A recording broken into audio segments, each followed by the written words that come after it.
Kapag tumayo ka sa paanan ng Burj Khalifa sa ganap na 2:00 ng hapon ng Miyerkules, may mapapansin kang hindi kailanman binanggit sa mga brochure. Katahimikan. Hindi ang magalang na katahimikan sa katedral o ang mapayapang boses sa museo. Isang nakakabahalang uri ng katahimikan. Ang katahimikang namamayani kapag huminto na ang mabilis na daloy ng salapi. Bukas pa rin naman ang observation deck. Sumasayo pa rin ang fountain, ngunit ang mga pamilihan sa ibaba na dating dinadagsa ng mga tao ngayon ay may mga bahaging napakatahimik, kung saan ang sarili mong yabag ang pinakamaingay sa koridor. Ito ang Burj Khalifa sa ikalawang dekada nito. 828 metro ng salamin, bakal at simento. Ang pinakamataas na estrukturang naitayo ng tao. Ngunit ayon sa mga pagsusuri at kwento ng mga residente, may tahimik na anomalaya. Hindi ito guguho o masisira agad. Isang mas mabagal at mas magastos na problema. Isang bagay na pilit na itinatago ng pamunuan ng Dubai mula sa ating paningin.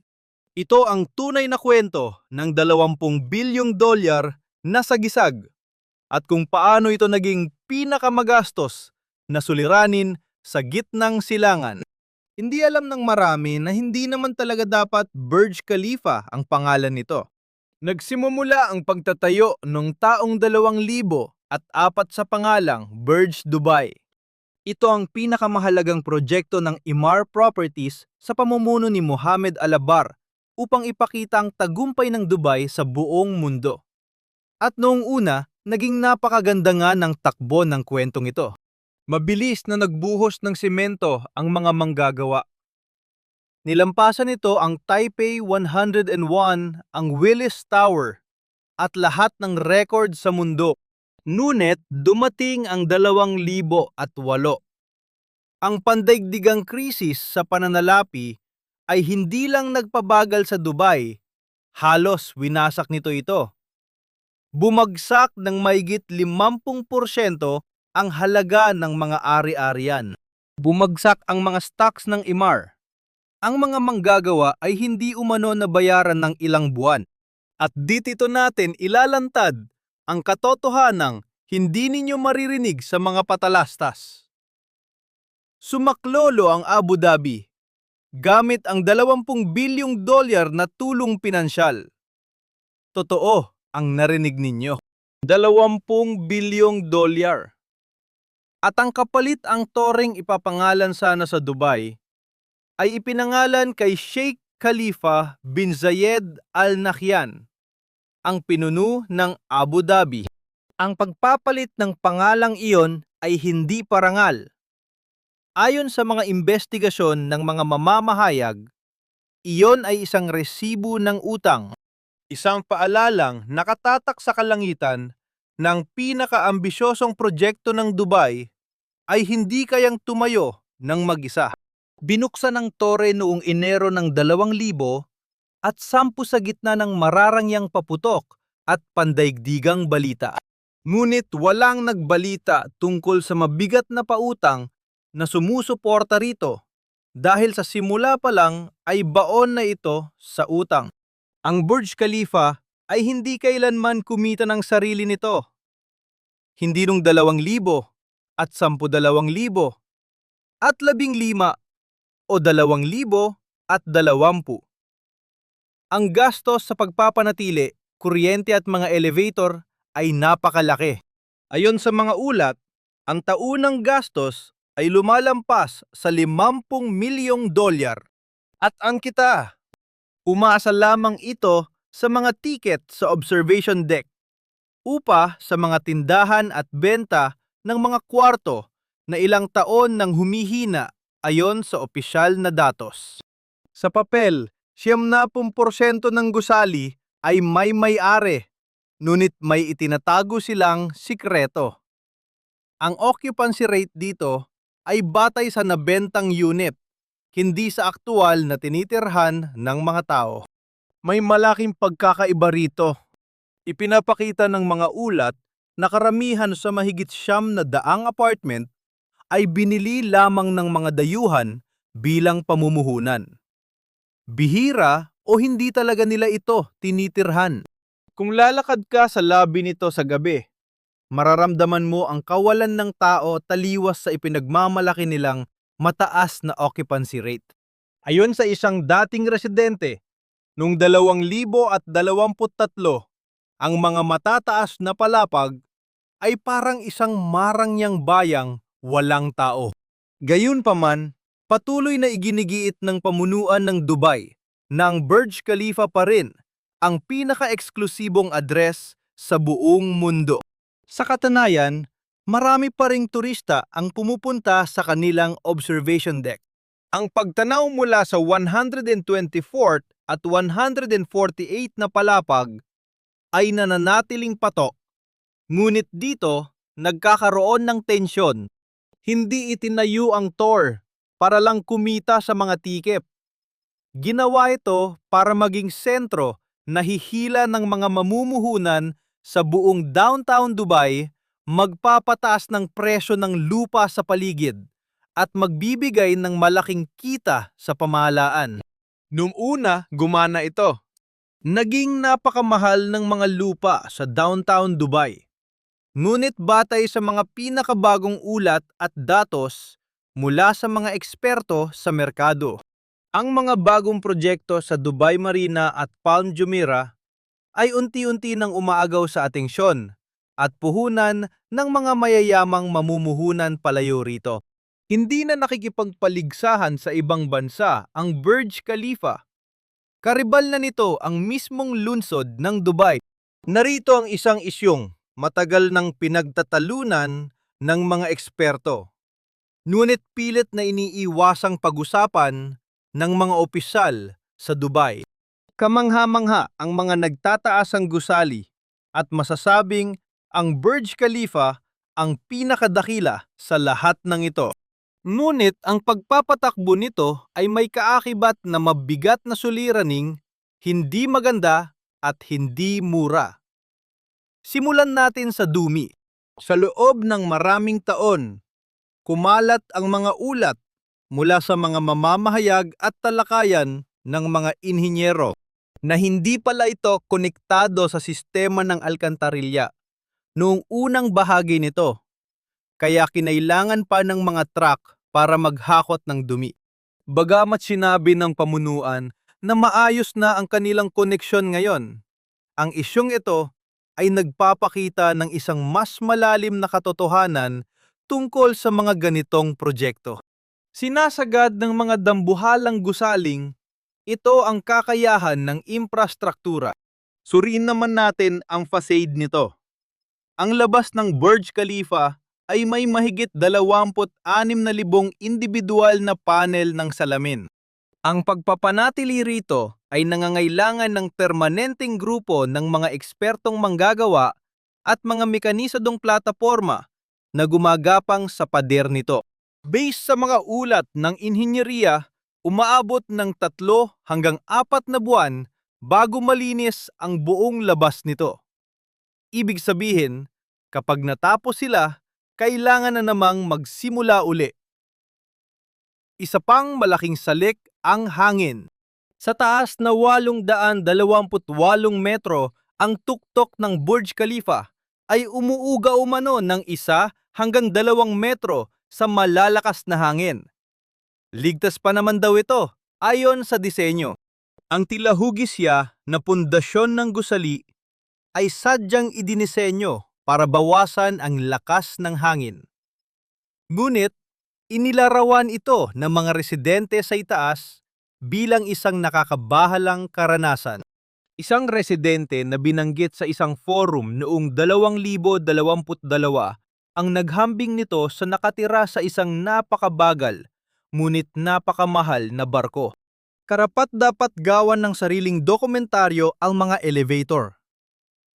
May 57 elevator rito, kasama ang mga double deck na bumibiyahe ng halos 10 metro kada segundo. Gayunpaman, ang mga residente sa itaas ay naghihintay umano ng 10 hanggang 15 minuto tuwing dagsaan ng mga tao. Ayon sa mga artikulo ng industriya, ang pagpapanatili sa mga sistemang ito ang pinakamasalimuot at pinakamahal sa buong mundo. Hindi naman lihim ang mga isyong ito. Ngunit sa kabuuan, ipinapakita nito ang isang gusaling may napakalaking gastusin para lamang mapanatiling gumagana malayo sa iniisip ng karamihan, habang kinukuhanan ng larawan ang magandang anino nito sa dapit hapon. Lumipat si Priya Menon sa kanyang apartment sa Burj Khalifa noong 2017, dala ang maleta, bagong trabaho at ang klase ng pag-asa na sa Dubai mo lang matatagpuan. Nakakuha siya ng isang kwarto sa ika-62 palapag. Napakamahal ng renta na umabot sa 280,000 dirham kada taon noon, o halos $76,000. Ngunit sa tingin niya, sulit ang marangyang address na ito. Pagkalipas ng 3 taon, umalis din siya. Hindi dahil sa isang malaking pangyayari, kundi dahil sa naipon na pasanin. Ang service charge ay tumataas daw taon-taon. Ang paghihintay sa elevator ay nagpapatagal sa kanyang pag-alis sa umaga. Ang pangakong komunidad ay hindi nabuo dahil ayon sa kanya, wala naman doon ang karamihang kapitbahay. Ang kanilang mga apartment ay tila mga madidilim na pamumuhunan sa langit. Ang karanasan ni Priya ay pansarili lamang. Ngunit tugma ito sa mas malawak na obserbasyon ng mga analista ng real estate sa Dubai. Ipinagbili ang Burj Khalifa bilang pinakamataas na antas ng pamumuhay sa langit. Para sa ilang residente, partikular sa mga nasa mababang palapag na may makatwirang bayad at madaling elevator, natutupad pa rin daw ang pangakong ito. Ngunit sa iba, lalo na sa gitna hanggang itaas, lumalaki umano ang agwat ng prestihyo ng tirahan sa praktikal na pangangailangan ng pang-araw-araw nilang pamumuhay. At kailangan nating silipin ang mga manggagawa. Ang mga nagtayo ng Burj Khalifa ay nagtrabaho sa ilalim ng mga kondisyong inimbestigahan ng buong mundo. Idinukumento ng mga grupo tulad ng Human Rights Watch ang mahahabang oras ng trabaho, matinding init ng araw, at hindi pagpapasahod sa mga manggagawa sa kasagsagan ng mga proyekto sa Dubai, kabilang ang mismong Burj Khalifa. Mula noon, nagpatupad na ng mga reforma ang Dubai at bumuti naman daw ang kalagayan doon. Subalit ang sakripisyo sa pagtatayo ng Tor ay bahagi pa rin ng kasaysayan nito. Isang kabanata na hindi makikita sa makintab nitong observation deck, ngunit pasan ng libu-libong manggagawa. Ang mga nakatira sa Burj Khalifa at ang mga nagtayo nito ay namuhay sa magkaibang Dubai. At ang dalawang mukhang iyon ay kailangan nating makita upang maunawaan ang tunay na kahulugan ng toring ito. Sa loob ng 12 taon, sapat na ang maging pinakamataas. Ngunit nagbago ang mundo. Ang Jeddah Tower ng Saudi Arabia, kapag natapos, ay hihigitan ang Burj Khalifa ng mahigit 170 metro. Naantala ang konstruksyon dahil sa mga isyu sa pondo at hindi pa rin tiyak kung kailan ito matatapos. Ngunit ang pagkakaroon pa lang ng proyektong ito ay nagpapahiwatig ng katotohanang hindi matatakasan. May hangganan ang pagiging pinakamataas. Kahit sa Dubai, nagbabago na ang tanawin. Ang Dubai Creek Tower na inanunsyo ng may malaking ambisyon para tapatan ang taas ng Burj Khalifa ay paulit-ulit ding naurong ang schedule. Matuloy man ang mga ito, nagpapakita ito ng malaking pagbabago sa pananaw ng merkado. Ang pagiging natatangin ng Burj Khalifa, ang pinakamalaki nitong katangian, ay hindi na garantisado. Samantala, ayon sa mga datos ng turismo, ang mga bagong atraksyon sa Dubai ang umaakit sa mga bisita. Ang Museum of the Future ay in Dubai, ang pagpapalawak ng Dubai Parks and Resorts, at ang ginagawang Dubai South malapit sa Expo 2020. Ang mga proyektong ito ay hindi lang nakikipag-agawan sa dolyar ng turista. Nakikipagpaligsahan sila para sa kwento. Noon ang tatak ng Dubai ay palaging katumbas ng mismong Burj Khalifa. Ngayon, unti-unting nagbabago ang marketing ng lungsod. Sa pandaigdigang karera ng gusali ang China, South Korea at Malaysia ay unti-unti nang humahabol sa taas. Ang Merdeka 100 at 18 sa Kuala Lumpur na natapos noong 2023 ay may 678 metro. Hindi mas mataas, pero sapat na para sa katulad na karanasan sa mas mababang halaga. Ang ticket sa observation deck ng Burj Khalifa ay nagkakahalaga ng mahigit 100 dirham. Nag-aalok ang mga kalaban nito ng kaparehong tanawin sa mas mababang presyo. Ang tanong ay hindi kung kahanga-hanga ang Burj Khalifa. Siyempre, totoong kamangha-mangha ito. Ang tanong ay kung sapat ba ang karangyaan bilang pangmatagalang pundasyon ng ekonomiya. May kasabihan tayong maririnig sa mga lumang residente na laging ibinubulong lang at hindi binabanggit sa harap ng kamera. Ang turo ay isang talinghaga at hindi ito papuri. Ibig nilang sabihin, kinakatawan ng Burj Khalifa ang isang partikular na paraan ng pagpapatakbo at pag-unlad. Magpatayo ng pinakakahangahangang bagay, kumuha ng atensyon sa buong mundo, at umasang susunod ang kita. Sa loob ng isang henerasyon, ang prinsipyong yan ang naging muka ng Dubai. At sa maraming paraan, naging matagumpay ito. Ang Dubai ay nagbago mula sa simpleng daungan patungo sa pinakasikat na lungsod sa mundo sa loob lamang ng 30 taon. Ang Burj Khalifa ang naging bantas sa pagbabagong ito. Ngunit ang mga simbolo ay hindi nagdadala ng kita at walang pakialam ang mga bayarin sa kahulugan nito. Ayon sa mga analista, ang hamon sa Burj Khalifa ay hindi pagkasira ng istruktura o ang biglaang pagbagsak nito. Mas simple ito, ngunit mas delikado ang unti-unting pagkalugi ng proyekto. Taon-taon, mas lumalaki ang gastos sa pagpapanatili ng tour. Mas matindi ang kompetisyon sa atensyon at humihina ang dinala nitong sigla sa lokal na ekonomiya. Ang halaga ng mga gusali rito, bagamat mataas pa rin, ay hindi na otomatikong ginto tulad ng dati ayon sa ilang ulat. Sa katunayan, hindi naman ibig sabihin nito nagigibain o pababayaan na ang Burj Khalifa. Hindi ganoon kadali ang takbo nito. May malaking pondo at matinding dahilan ang IMAR at gobyerno ng Dubai para paratilihin ang karangalan ng tore. Balitang may mga plano ng pagsasaayos, mga bagong negosyo at patuloy na pamumuhunan sa Downtown District. Tatayo pa rin ang gusali ng ilang dekada. Pero ang simpleng pantayo ay iba sa pag-unlad. At ang pag-unlad ay iba sa pagbibigay katwiran sa 20 bilyong dolyar na pamana. Ang tunay na trahediya ng Burj Khalifa ay hindi ang mga lamat sa salamin o depekto sa pundasyon nito, kundi ang unti-unting pagguho ng luhikang pang-ekonomiya na dapat sana ay nagbibigay katuturan dito. Sumisikat pa rin ang araw sa tore tuwing umaga. At dominado pa rin nito ang skyline mula sa 30 milyang layo. Nakatitigilan mo pa rin ito sa sandaling makita mo ito sa unang pagkakataon.